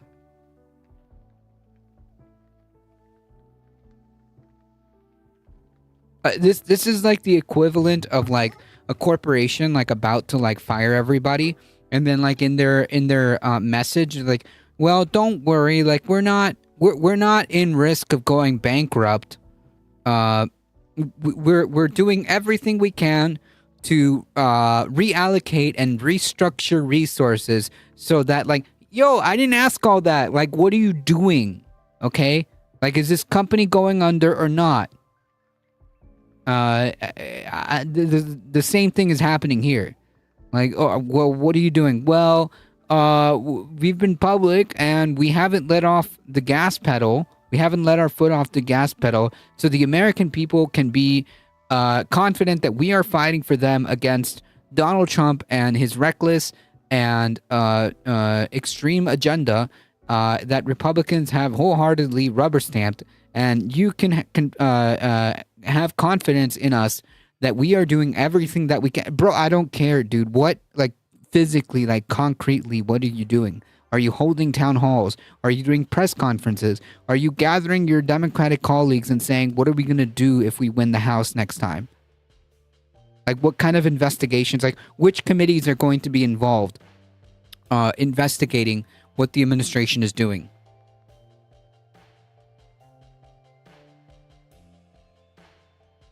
Dana doing her job for once. Dems forming a new think tank pushing for more popular positions against purity testing, so more than likely it's going to be anti-immigration or something. Seth London, an advisor to major Democratic donors, is working with Jellison on the effort. Seth London is a venture capitalist, leading venture capital firm where I focus on helping startups and navigate regulatory barriers. That's cool. That's the path that the Dems are heading down the next 2 years. Oh man, we're like super cooked, man. We're not just like well done. We're congratulations levels of cooked. Okay. Yeah, exactly. Like, this is exactly the type of like corporate speak that he's doing right here, just in a political sense, right? We're navigating regulatory barriers. Like, okay, dude. Yeah. In terms of additional things that may take place with respect to our congressional oversight authority and capacity, we will respond.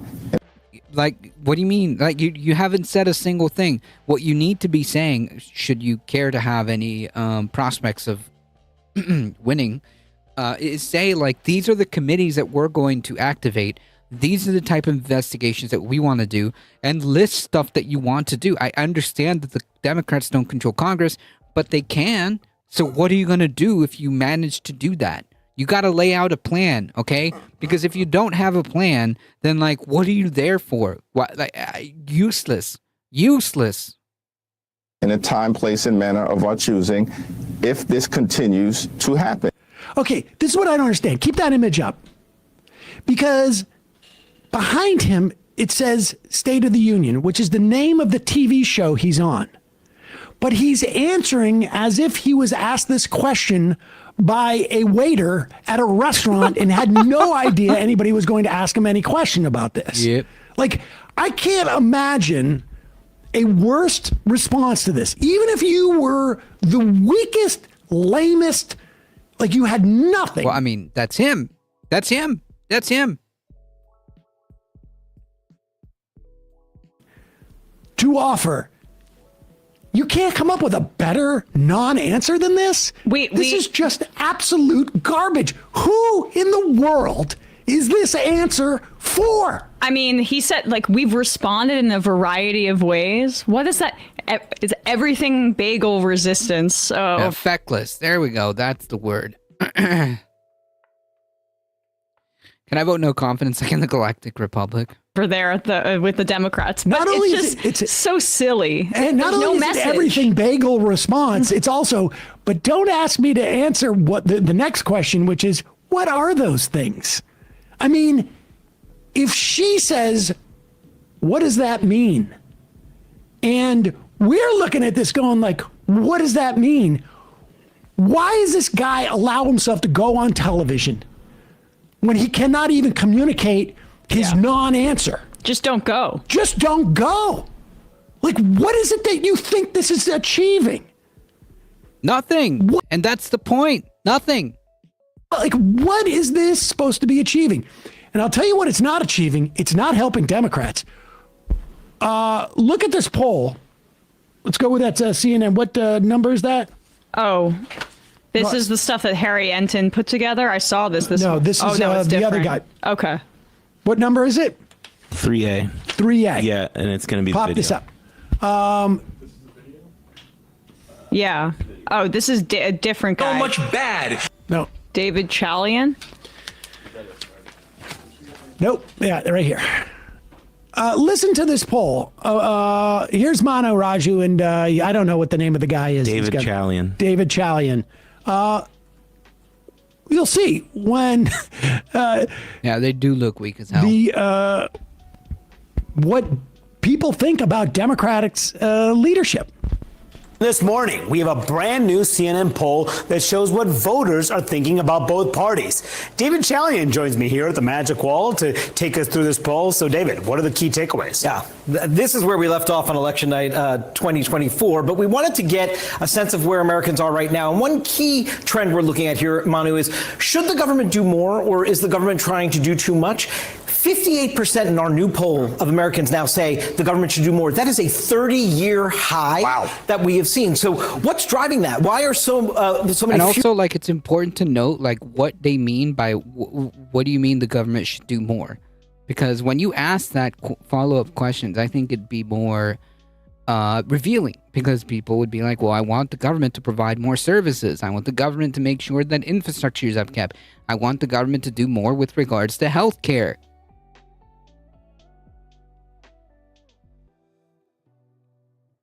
Fewer Americans saying that the government is trying to do too much. Well, as you might imagine, we're seeing that movement among Republicans who are in charge of all aspects of government right now. Look at this huge drop. From August of 23, 73% of Republicans said the government was doing too much. That was when Joe Biden was president. Yeah, of course. Trying to do too much. You know, when Joe Biden was president, you know, when communism was enacted in the United States. The government was doing too much. Now it's down to 57%. But we also see this decrease in those saying government's doing too much among independents as well. We also wanted to test where the country now, stood. I don't know what you can really garner from that. Obviously, Republicans now are more confident that if the government does stuff, they're going to be happy with it because it's run by Donald Trump and Republicans. And what they want, efficiency. I mean, more efficient. Maybe they want more immigration detainments, but there's no indication of that in the polling. Who knows what it is exactly that they want? Probably lower prices. Probably maybe more services. Who knows? But continue. But the overall number is interesting to me, that it was a 30-year high, 58% saying they want the government doing more, right? Which is why it's the exact wrong time to be making an argument on the Democratic side about how government's red tape is the real problem here, And not parliamentarian, billionaires. please save us. Yeah. With the parties on various issues, okay?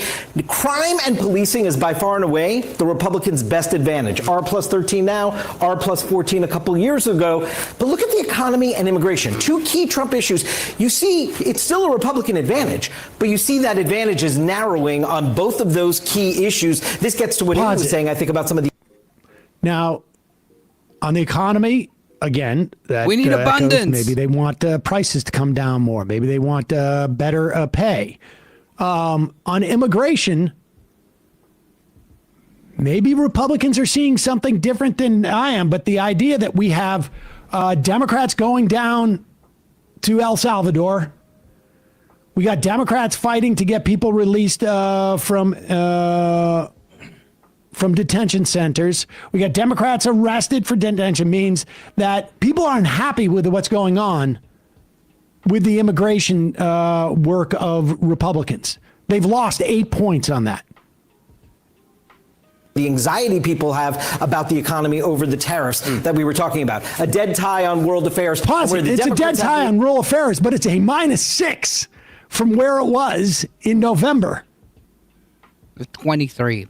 Which they sort of blew through that. That was one of the biggest changes. But be that as it may, Democrats in education and climate change have gone up or stayed the same. It's gone down in abortion because they haven't done anything about it. And they're not in a position to do anything about it, but I think people are upset about that. Edge, education, abortion, and climate change. We also took a look at some key attributes. This is how Americans sort of see the parties. Which party is better described as the party with strong leaders? Look at this. Wow. 16% of Americans say It is a dystopian novel. This does seem like a dystopian novel every time I see these people talk about abundance. So, Carlos, this is a short stream? No. Democrats, 40% supposed to be a short stream, but here we are. say that of the Republican. Keep that image up there. Here we are. We got to finish. Chuck Schumer got to finish and what we Hakeem started, Jeffries folks. must think this is to their advantage, because their whole strategy has been do nothing. We just watch Hakeem Jeffries. I mean, look. As the George Carville strategy, right? Pretend, play possum. You have nobody to blame but yourself, ADT. No, I can blame. I can blame. Watch this. I blame all of you for making me stream all this time. Okay, this is all your fault. We know that those law firms, viewers. I'm just gonna blame who the caved viewers. to Donald Trump, are losing clients. Easy peasy. I'm just blaming the viewers. They're the ones that are keeping me here. Big story in the Washington Post. I think Wall Street Journal as well. Why is that the case? Why are law firms that cave to Donald Trump losing clients? Also, please follow me, subscribe, and, like. Clients. Law firms that supposedly have ingratiated themselves with the administration. They're losing clients because the clients are saying, hey, if this law firm can't even protect itself from illegal activity, how are they going to protect me? Yep. Which is the exact same dynamic that voters are looking at if Hakeem Jeffries can't do anything about federal officers busting through their doors and detaining a staffer for Jerry Nadler. How are they going to do anything for me? Yep, that is a massive point that I think the Democrats need to either wake up to, assuming again that they want to do something. It's true.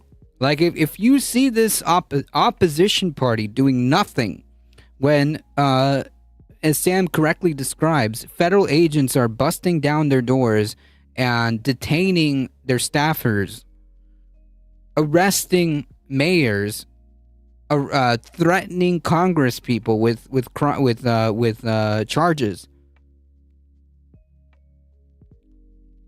What assurances do we have that the Democratic Party is going to protect us as like the plebs, right? If they refuse to protect even their own staffers, if they even, I mean, like, even their own party members in Congress, if they're like censuring people like Al Green for standing up for the right reasons and standing up against fascism, then what assurances do we have that they are going to protect us, that they're going to go to bat for us? Again, reminder, this is supposed to be the opposition party. We're going to ask something of Hakeem Jeffries and the Democrats, or from Chuck Schumer and the Democrats, and they're going to say, we will choose the time and the place and the situation when we will help you. And we will let you know when that happens. Jesus. Party. Now, overall, no party's doing great. Lots of Americans say neither of these qualities apply to either party. Thanks, Rods and Friends. Going to go see some live music for a sanity break. Keep up the great work. Sounds good, and thank you for stopping by. But look at how much worse off the Democrats are. A party that gets things done. Only 19% of Americans say that about the Democrats. 36% say it about the Republicans. In fact, the only place that the Democrats are numerically ahead, party of the middle class, is basically a tie. Party of change. Republicans are up. Even when they're in power. Party of extremism. Isn't that crazy? Pelosi, Schumer, Hakeem Jeffries, they got what they want. They've been angling for that result for, my entire adult life. They have a 10%, Democrats have a 10% supposed advantage on the party of extremism, but it means nothing. It means nothing. Also, another good, I think this also indicates how both parties are quite unpopular at the end of the day. But the entire Democratic messaging since Trump has been in politics for 10 years has been to separate him from the brand of the Republican Party. Yep. So they could have spent 10 years hanging the unpopularity of the Republicans on the neck of a more charismatic figure for it. Instead, they did the opposite, and they tried to appeal to those Republican voters. Yeah. 34% say that of Democrats, 32% say that of Republicans. But this, I think, is the most fascinating. How do partisans talk about their own party? Right? So among Democrats and Democratic leaners, 32% say Democrats are the party with strong leaders. I mean, of their own kind, right? 82% of Republican leaders say that about the GOP. Yikes, man. Okay. Only 41% of Democrats say they're the party that gets things done of their own. I mean, there's a reason why people call them the do-nothing Dems, right? Own kind. And I will just say, 51%, Manu, a majority of Democratic and Democratic leaners say neither party gets the party that gets things done attribute. Imagine that's the project that Democrats are working on. Yeah, and beyond the issues here, there's some structural problems with the Democrats. And the interesting thing is, if you look at the Democratic Party, the Republican Party thinks that they're more extreme. You pop that back, go back just a little bit. Look at that thing. 16% of Republicans perceive their own party as extreme. 9% of Democrats perceive themselves extreme. So the problem isn't that Democratic voters are viewing their party as being, too crazy. Too pro-trans. too pro-trans, right? That's like what the argument was, is they went too woke. They Yeah. see Give them immigrants trans- not as the party of change, Yeah. not as the party that gets things done, not of the party of strong leaders. That's Democrats. Never mind Republicans' perception of Democrats that way. They are failing to convince their own party. Never mind failing to convince Republicans. But rest assured, they have a plan, which they will decide upon at a time and place of their own choosing. Yeah. We'll be waiting. APAC will make sure their incumbency is safe and that nothing changes. Project that Democrats are working on. Yeah, and beyond the Transnational gangs. issues here, there's some structural problems with the Democrats as well. There are. And again, this is where we ended up on election night in 2024. This is by county. Obviously, these were the results. But what I want to show you on this next map is we have this amazing opportunity. Donald Trump, a candidate 3 times in a row, to look at those 3 successive elections and take a look here among the shifts that we saw across the country. Everywhere you see red here is a place that Donald Trump improved his performance from 16 to 20 to 24. Now, he lost some of these counties. He didn't win all of them. But you see how much more red there is than blue. Places where, Clinton did better than Obama, Biden did better than Clinton, and Harris improved on that. Far fewer places in America than when Donald Trump increased his vote share over those 3 successive presidential elections, Mon. Yeah, there's a lot to... And I would add those places where you see a blue shift look a little bit less populated. I mean, at least in North Dakota, it is the 2 reservation areas.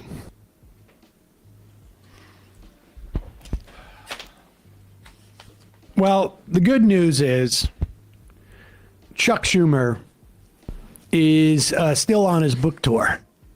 I know people were concerned. Yeah, I know. That's the real important part here, is to make sure that Chuck Schumer is doing good in his book tour.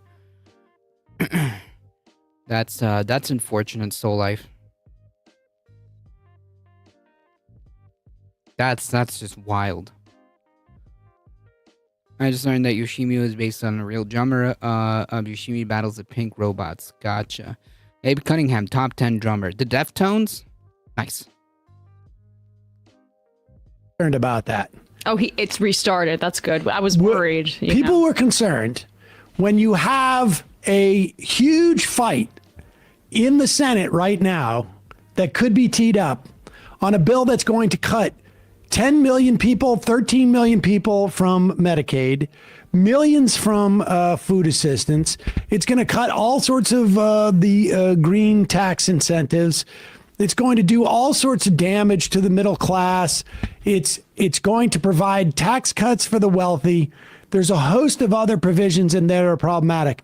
But good news, Chuck Schumer is out there selling his book. Yeah, thank you, Chuck. And suggesting that there's a problem on the left with anti-Semitism. That's what he's doing right now as the Senate minority leader. On the left today, we see real anti-Semitism. Real anti-Semitism. The Jewish deli has a rock thrown through it because it's... Chuck Schumer! You care more about a fake anti-Semitism crisis than the real Holocaust to the Palestinian people! Come on. There's a real Holocaust happening in Gaza! Free Palestine! Free Palestine!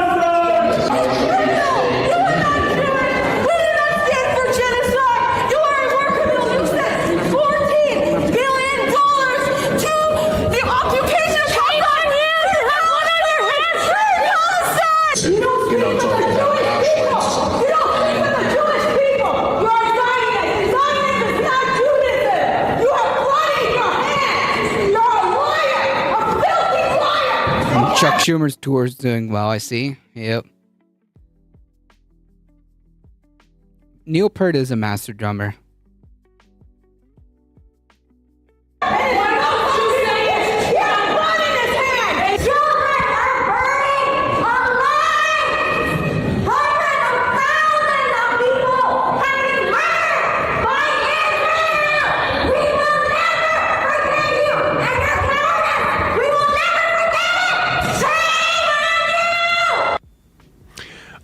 good for those Hell folks. yeah.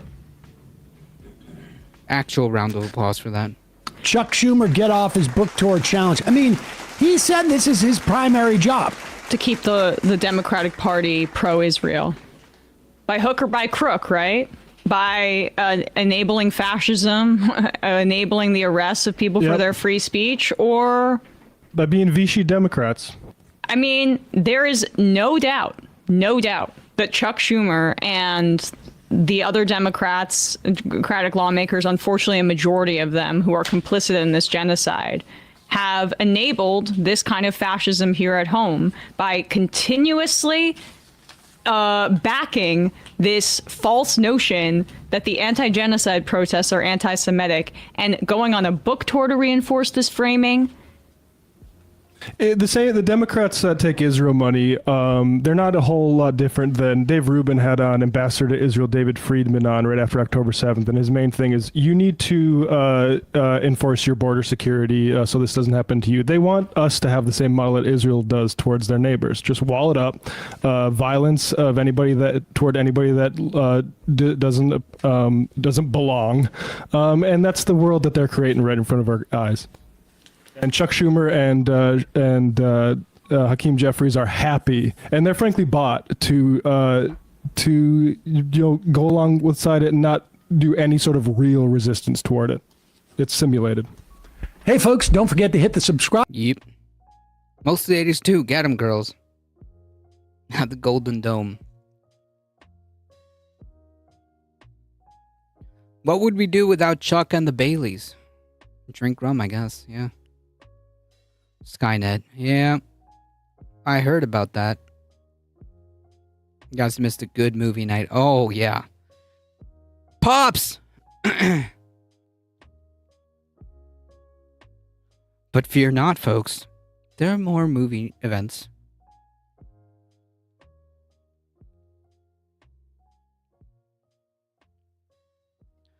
I can play, but not anywhere near those masters. I mostly play guitar and sing, but I kind of play everything and anything. That's pretty cool.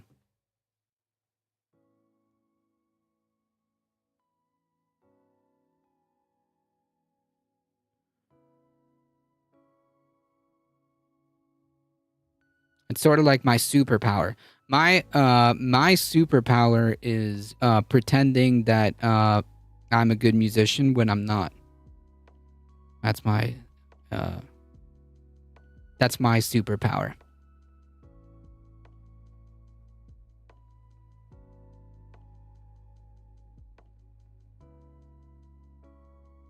Jack of all trades, master of none. But still, remember the end of that quote. The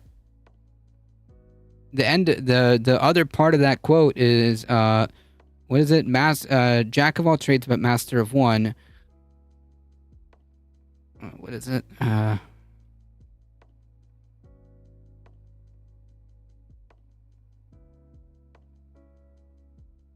A jack of all trades is a master of none, but oftentimes better than a master of one. There you go.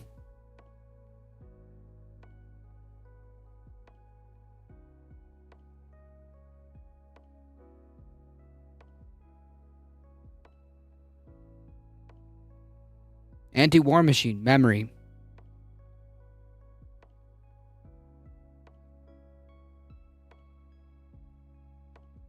I play drums, guitar, bass, piano, synth, all poorly. I can sing well in my mass voice, still harnessing my vocal training poorly. Jill of all trades, master of none, but still, again, better than a master of one. Personally, I'm bad at everything. I feel that. Some people like to cherry pick.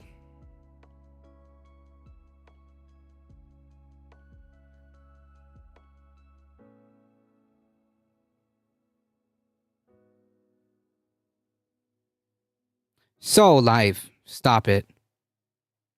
I'm bad about hyperfixating on things, so I get okay and then find something else cool to do. I'm okay at playing I'm okay at playing guitar. But everything else I'm eh.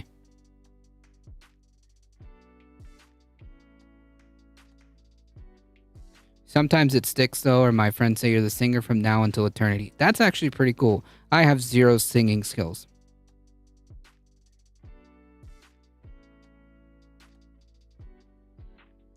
Speaking of modding, I may be around more often. Coming out of my self-imposed exile, I have cocked holes in my skull just in time for Pride Month. I mean, look, you do what you need to do for yourself. We're always here, and anytime you join us is perfectly okay. You know what caulk is, right? Yeah, it's what I use to repair my bathroom.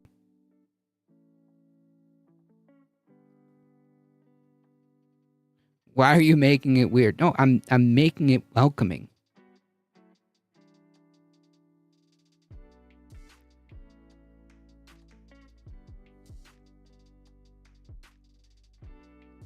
Men's Mental Health Awareness Month.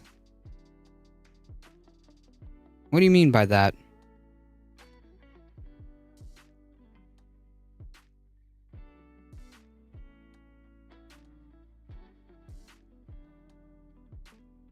I'm aware of men, indeed. It's June. But that's such a weird thing to say in context of Pride Month. Just to be clear, like, mental health of men is important, but it just seems like a weird statement to say now. Does that make sense?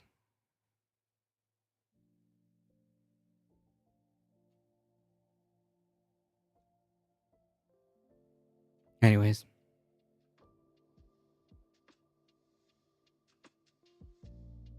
June and November are popular months for supporting men's mental health, but the men in your life need you year-round. Men are so privileged we get 2 of them. Nice! Look at that. We got a double. I played sax in school. They put me into advanced classes. I remember being picked on because I read EGBDF type music instead of notes, but I still played right next to them. No difference, so joke's on them. Oh, I can't read music, so I'm jealous. But good on you. Good on you.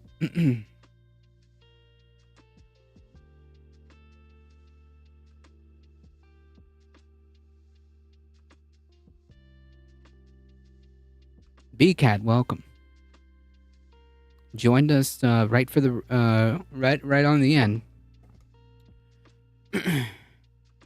All right, folks. I gotta get out of here.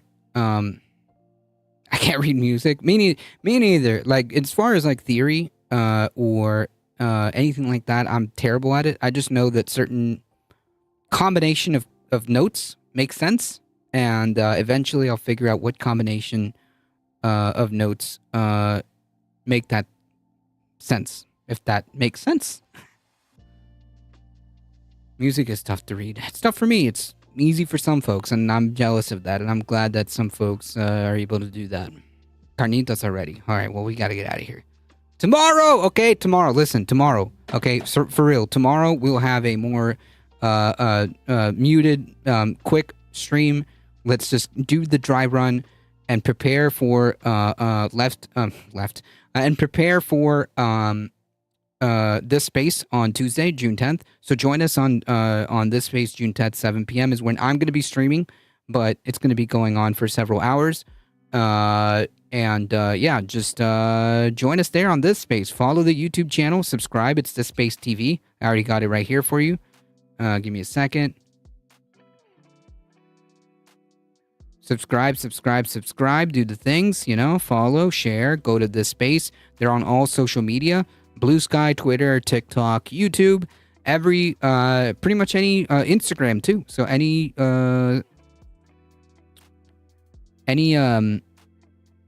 social media, probably, you will be able to see it. Turn on your notifications. Yes, especially join the Discord, folks, because guess what? If you join the Discord, okay, my Discord, I will make an announcement as to when the stream is going to go live, as to when I'm going to be live, and I'm going to make 2 announcements June 10th. One is when This Space starts streaming, And number 2 is when I'm going to be live on this space. So tomorrow we'll do take number 2, and we'll get out of here. Thursday, there may not be. Thursday, there's going to be probably no stream on Thursday. We'll see. We'll see. We'll see. If I do a stream on Thursday, it'll be later. So it'll be like around 6. But we'll see how that goes for Thursday, and then again it'll probably be a short stream. But yeah. All right, folks, it's time for me to get out of here. Thank you all for being here. Appreciate it. Thank you all for supporting the channel. Thank you all for being here. Thank you for the raid, Tina. I appreciate it. Please go follow Tina at twitch.tv/Tina_2. Phenomenal streamer, and I appreciate her bringing her wonderful community here. If you folks haven't done so, please make sure you follow us here on Twitch. If you're on the YouTube, do keep doing the things, folks. Like, share, subscribe, all the things. Thank you, and I appreciate you guys being here. Thank you, Heat. Thank you, Bono. Thank you, Michael Hassler, for modding the chat. We'll be back tomorrow, same time, same place, around 5 p.m. If there's no Thursday stream, I'm canceling my YouTube membership. It's understandable. I understand. I would cancel my membership too. As always, folks, thank you for the stream. Appreciate it. As always, folks, please stay safe. Please take care of each other. I love you all, and I hope to see you guys in the next one tomorrow about 5 p.m. Eastern Time. See ya.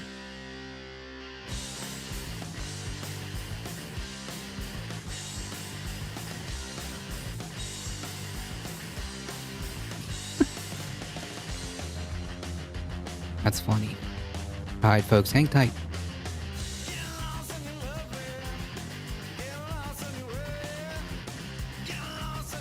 I'll buy 40 memberships if there's no Thursday. Look at that. We got an up. The ante has been upped. Stay in danger then. Yeah, I suppose so. Thank you, Mono.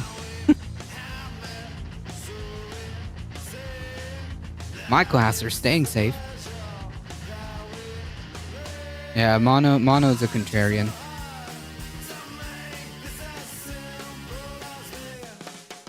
Hang tight, folks.